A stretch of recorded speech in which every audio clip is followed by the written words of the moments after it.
Вот они, карпатские заготовители. Это нам на костерчик.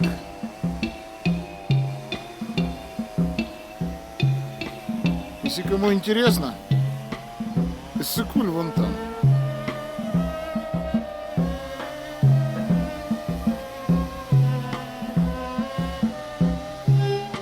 Эстафету перехватили московские лесорубы.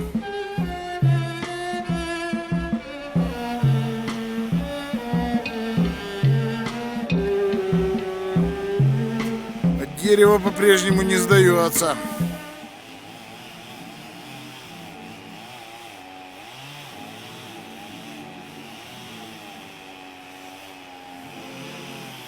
Борется за жизнь дерева, хотя и умерло. Ой, господи, а нам надо тепло. В общем, полчаса уже пилим.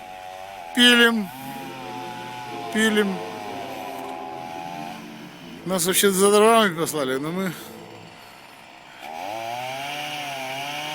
решили монополизировать вопрос.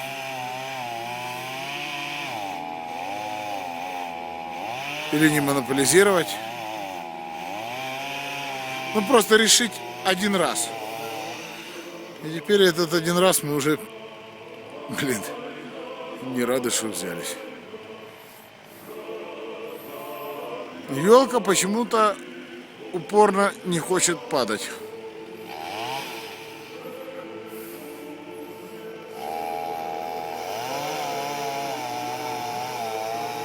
Кончается бензин в нашей доблестной бензопиле.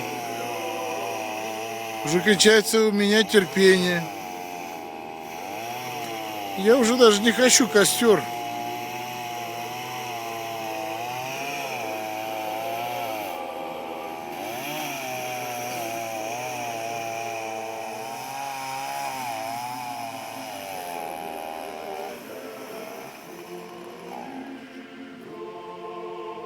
Заглохло. Кончился бензин.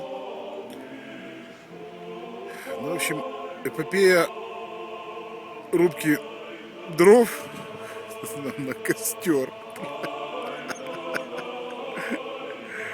продолжается. Я тоже участвую в меру сил. Ну, как пытаюсь помогать ребятам, как могу. Вообще-то я предлагал на костер пустить вот эту вот маленькую елочку. Но оказалось, что это не престижно.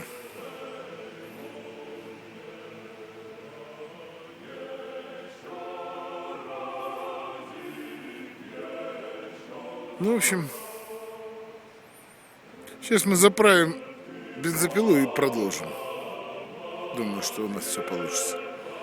Елка таки грохнется на проезжую часть и перекроет выезд всем остальным, в том числе и нашим туристам.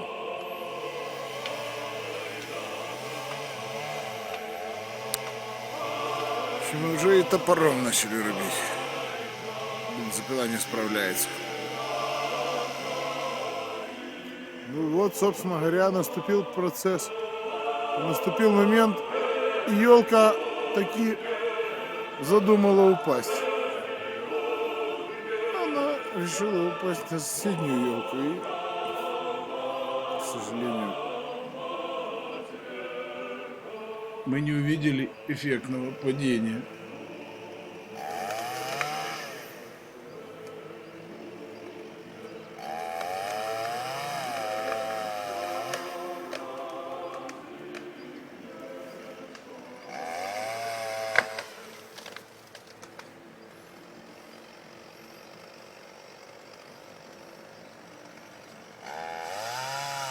Бесстрашный Саша продолжает.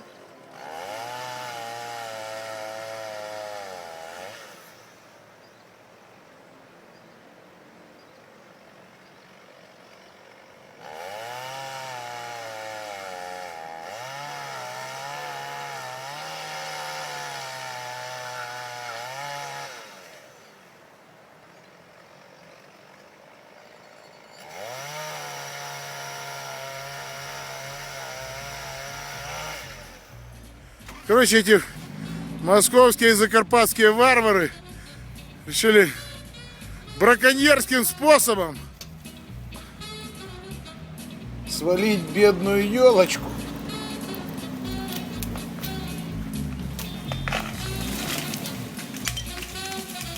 Вот оно. Мама моя дорогая.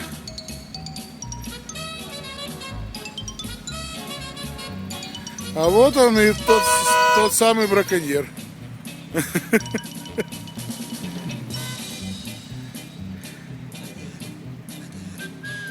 Короче, елочка, которая тут лежала, оказалась не одна елочка, а 3 елочки. И вот молодой московский дровосек делает последнее телодвижение для того, чтобы, ну, в общем, короче говоря, наш костер горел. А елочка, которую мы спилили, она так и осталась там лежать, потому что наша лебедка не смогла ее вытащить. Так что вот так. Ну не шмогла она, не шмогла. Да. Прощай, елочка. Не судьба тебе гореть сегодня. Да. Вот они, браконьеры. Привыкли у себя в Закарпатье, блин, браконьерничать. Вот и тут, в Киргизии. С пилой спать.